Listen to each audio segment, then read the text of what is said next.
if that's something that you want to do, when you're meeting new people, is there a way that you can try to reduce that exclusivity? Is there a way to create an environment in which you work, in which you study, things like that, that can be inclusive, that can be welcoming, that can be a place where you feel included, or that new people coming in might feel more included?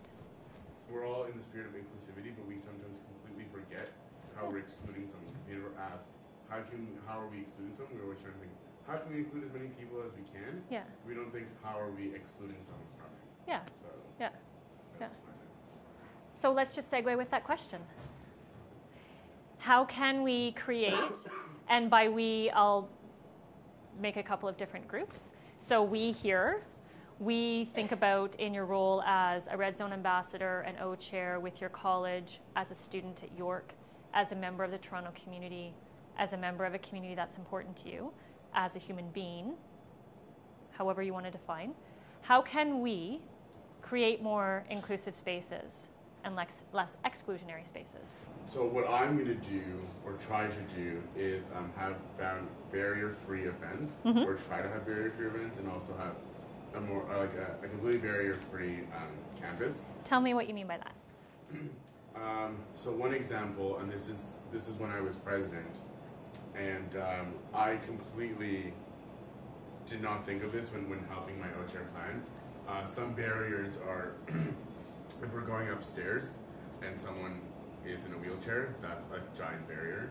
Another barrier is going to the song pit party when one of my frosh was visually impaired. And if we look at some of the residents, I know all Glennon residents are not barrier-free, like there's barriers all over the place, even just to get into the building. Yeah. So that's what I mean by barrier-free, is to eliminate that and make it inclusive to as many people as possible. Yeah, and again, that's part of that equity thing, is taking a step back and going, I don't know where everybody's coming from, and I don't want to presume people's positions, but how can I be as inclusive from the outset to avoid having to accommodate and make last-minute arrangements? And that's an ideal situation, but it's really stepping back and going, okay, so how can we make this barrier-free, whether it's for people using wheelchairs, whether it's for people using assistive devices, if somebody's visually impaired or completely legally blind, what kind of location can we do this? How can we map it out? How can we make it really clear if somebody has motor disorientation?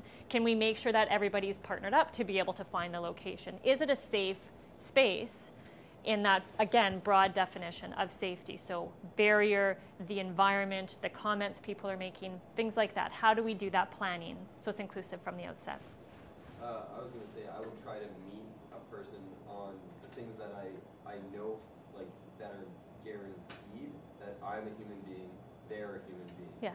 I am physically present on your campus, they are physically present on your campus. Yeah. Those things you know for sure at the start, and if you can try to meet on the same level with them on those characteristics, then you can start to build on that and include them in that you have similarities to start out. Yeah. So when you meet people for the first time, what are you trying to do? You're meeting them. But it's about trying to find where there's commonalities. And you're trying to build on those commonalities. Sometimes those commonalities are really visually apparent because of some of those aspects that are really visually apparent in ourselves. We're going to talk about that in a minute. And sometimes it's going, you're at York, I'm at York. What year are you in? What are you studying? And finding out where there's commonalities. Oh, you're studying engineering, my sister studies engineering, whatever. And building, and it's getting to know somebody and building those conversations. And as much as there's differences that might exist and will likely exist, there's also very likely commonalities that are there. And that's the fun thing with diversity. It's about looking for, and this is what I'd put forward, it's about looking for where are there commonalities and trying to build on those, as opposed to where there are differences and that the divisions, those might divide us. Okay. Things I don't know about you. Can I have a volunteer to write things down on this flip chart up here? Yeah, did the two of you want to come up actually? You're going to be writing down things that other people say. So what do you see on the flip chart on the slide that's up there? Iceberg. Iceberg, great.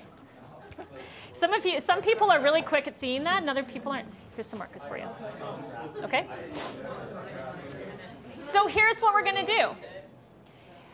giving your colleagues the opportunity to write some ideas down, you're going to toss out concepts that are iceberg related. What I mean by that is, how much of an iceberg actually shows above the water? About 10%, 11%, 12%-ish, right? It's a smaller percentage. We'll go 10 to 20. So what does that mean? What's under the water? The majority. Again, 80 to 90%. So the majority is under the water. So that activity I had you do where you looked at me and you sized me up, you sized me up based on physical assessments, physical appearances, what I was wearing, and there were some associations with that. I want you to think a bit more generally, but along that same line.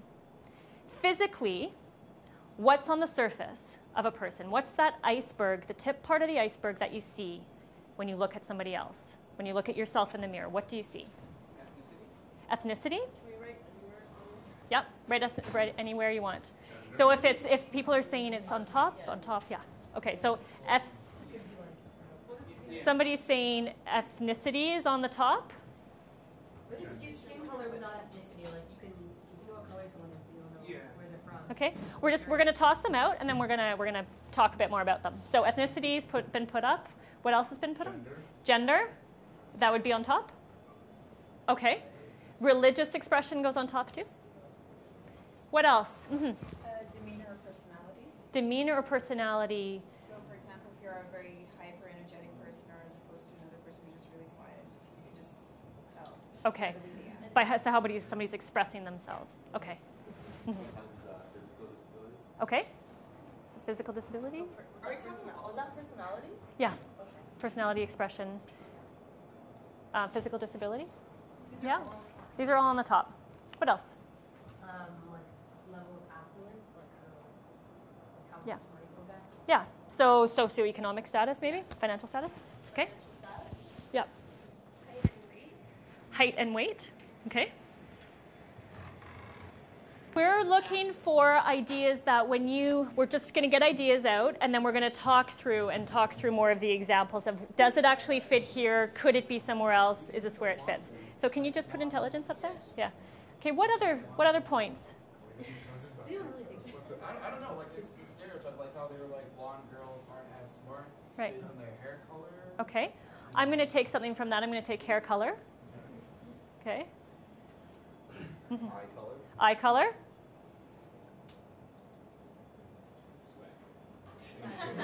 What'd you say, sweat? Swagger. Swagger, okay. Swagger, sweat. Okay, fashion sense.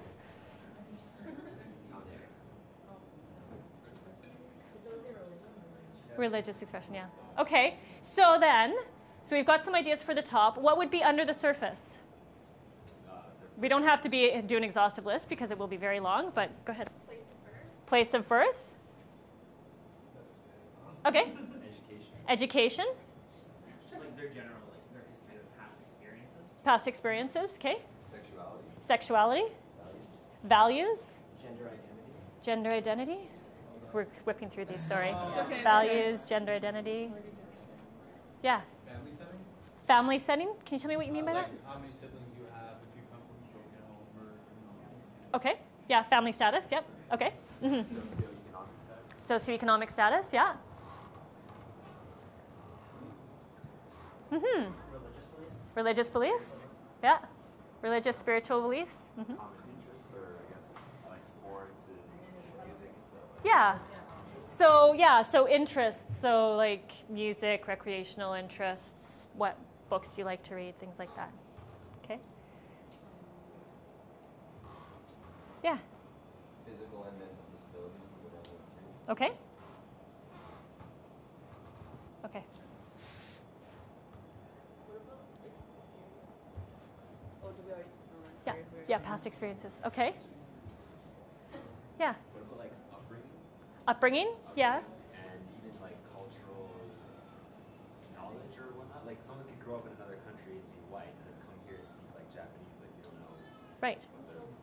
Yeah. So cultural beliefs, cultural values, and even ethnicity, or ancestry. Okay. Medical history. Medical history. Yeah. With like languages spoken? Yeah. So language is spoken. Political affiliation. Political affiliation. Okay. Any other hot button pressing ones that you want to put on there? Ideology. Do you want to narrow that down for me? Because we've got political beliefs, cultural. I think it's like, when you think political structure, you think of the Liberal Party, Conservative Party, but it's different from your ideology. Okay. Okay, so one's ideology, and then separate from one's religious beliefs or values or spiritual beliefs. Okay. I'm going to get you to think about this, and then I'm going to show a couple of slides. But I want you to really think, if I look at myself in the mirror, you know yourself. What do you see? Do you see all of these things when you look at yourself in the mirror? So it's a rhetorical question for you to ponder yourself. Do you actually see all of these things? One can see one's ethnicity depending on how one dresses. One's more likely to see one's skin color, which might be tied to the social construction of race. Okay? But depending on how one dresses, so fashion sense, but clothing, that might be a visual representation of an aspect of you. So that might be what's on that surface. One's religious expression might be something that is visually expressed. It might also not be. So some people wear a kippah, some people wear a hijab. Okay? Some people wear a cross. There are many people who have religious beliefs and practices but don't express them in that way, but express them in other ways, or just don't have religious beliefs or spiritual beliefs. So I just want you to think about what really is on the surface when you look at the mirror or when you look at somebody else, and what's under the surface. And obviously, there's a heck of a lot. We could go on with that list. So this is another piece to think about with those, okay? These are a number of different aspects of who we are. Everybody in this room has some category here, has some answer in each of these categories. Everybody has an age. Everybody has a physical or mental ability. And if you don't have a disability, that means you have an ability. And at some point in your life, you will have a disability. If you reach an age of seniorness, your physical body will change and you will have a disability. So everybody will at some point in their life, if they reach an age, will have a disability. Okay? So abilities. That again changes over time and space. Your age obviously changes. Your gender identity, which is distinct from your sex. Does anybody want to take a chance and explain what the difference is between sex and gender identity? Always have this question. Okay, who wants to take a chance? Do you want to take a chance? Sure. Okay. Okay. Sex relates to your physiology. Okay. What physical reproductive parts you possess, whereas gender identity is what social construct of gender you personally subscribe to. Yeah. Okay. So thank you. Exactly. So sex is biological, physiological. It's whether you're born female and then raised as a boy, which is a gender identity, to become a man, which is a gender identity, and masculine behaviors and expectations that go along with that. And whether you're born a female, which is raised to be a girl, gender identity, woman, gender identity, feminine, and all the associations going along with that. Because, so for example, earlier, people were talking about I express as a woman, so there's some cues, maybe how I'm dressing, maybe my voice, maybe the fact that I've got longer hair. But again, gender identity is fluid. And then there's intersex. So intersex is considered sometimes a third sex, but intersex isn't that binary of male-female. It's an infant born with ambiguous genitalia that is often, by the medical system, defaulted to be made to be a female. Okay? If you want more information on that, come to our positive space training. Okay? Or just call me. Or check out TBL Gay or Positive Space Glendon, because this is really important, again, as students on campus and even as people in the community, There are people that are female, male, intersex, or biological sex, that have a gender identity that might be congruent with that. So being born a female, being raised a girl, being raised a woman, there's congruency there. Somebody might be transgendered.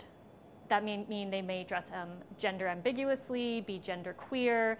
They may be raised a girl, raised a woman, but want to dress as what would be typical guy clothing, or may just go like neutral so that you don't know. Okay? And then there's people who are transsexual who actually believe that they were born one sex, but actually should be another sex. So again, if you want more, come to Positive Space. Feel free to ask us questions.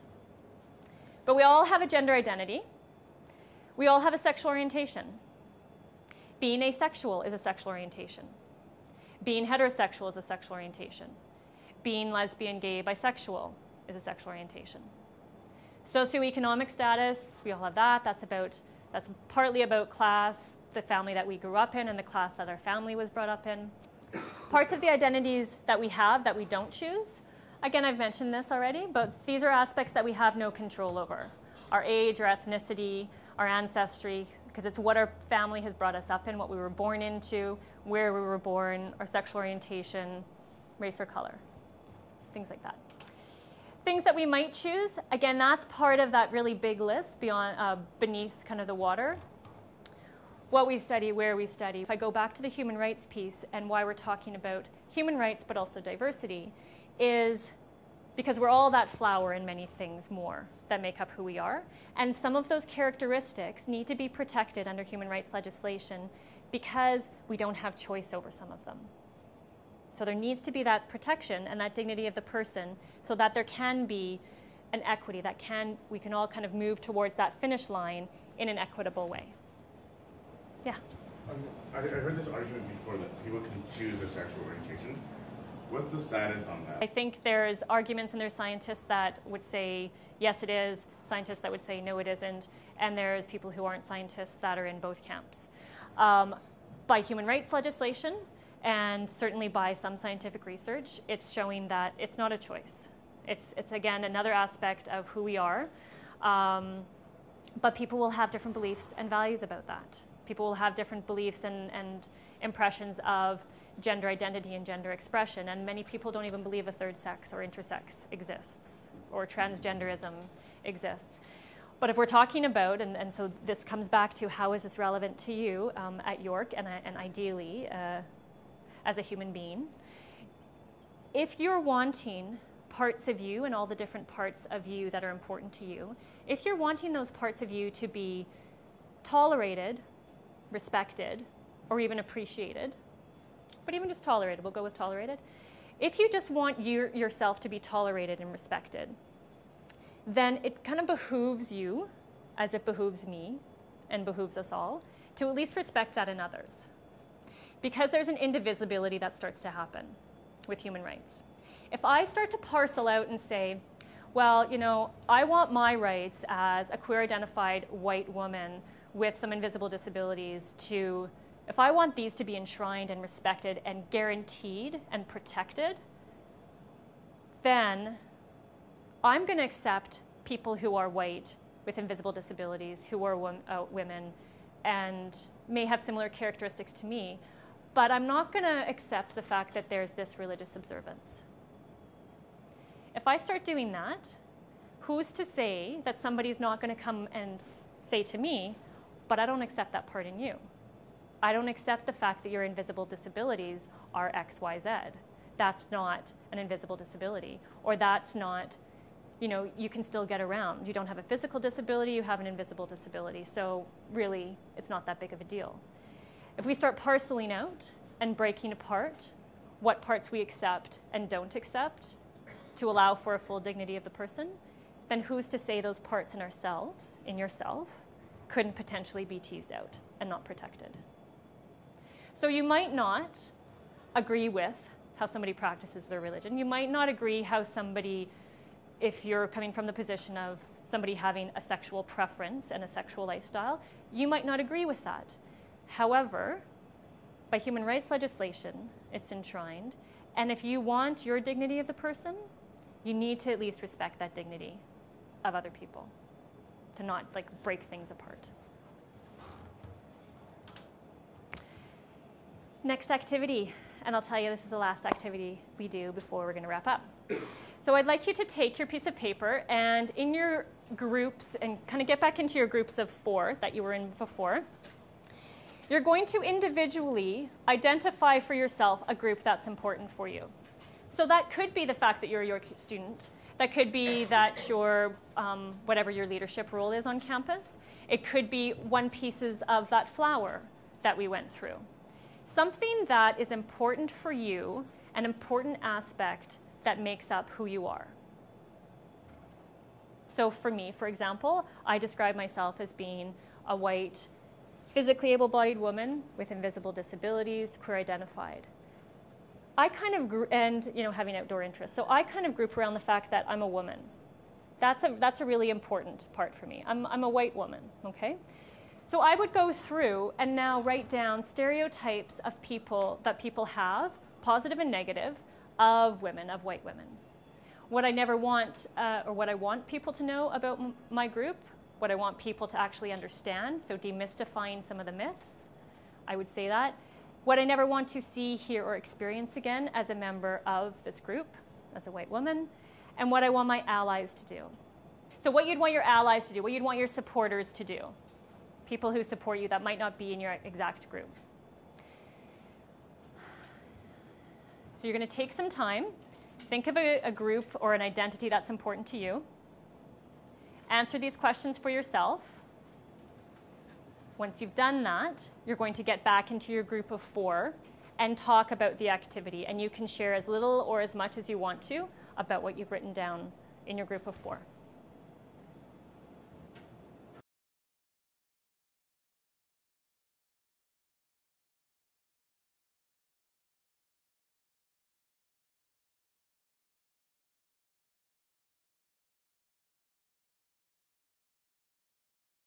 Before I would have missed on with the information I'm taking for my sense of that's changing how I react or act towards a certain person.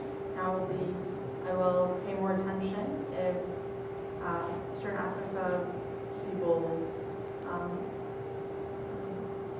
like the stuff that maybe on their surface might affect the way I act. I'll be more aware of it. Okay. Thanks. I guess before I would have limited the way you see people. So I guess just when I see somebody, I see their skin color. You don't see much else. You see kind of the way they look, they present themselves, but there's so many more aspects to it that you don't ever really think about. Like when you look at the flower and every part of it, it shows you, I guess, a wider range of what people are made up of. And they're made up of so many different things that you don't necessarily see. And that quick judgment, I'll probably think twice on it and try to, realize, well, it could be that way because of this and because of that. And there's so much more to people than just those few things that you see. So just, if you can, just remember some of the words that you heard today: opportunity, celebrated, being able to see all those aspects of a flower, all those different components of who people are, because it's all these different components that are within you and the diversity within you, but it's also the diversity that is amongst us, that we're surrounded by. Thank you for your attention, and I really appreciate your participation. Have a good day.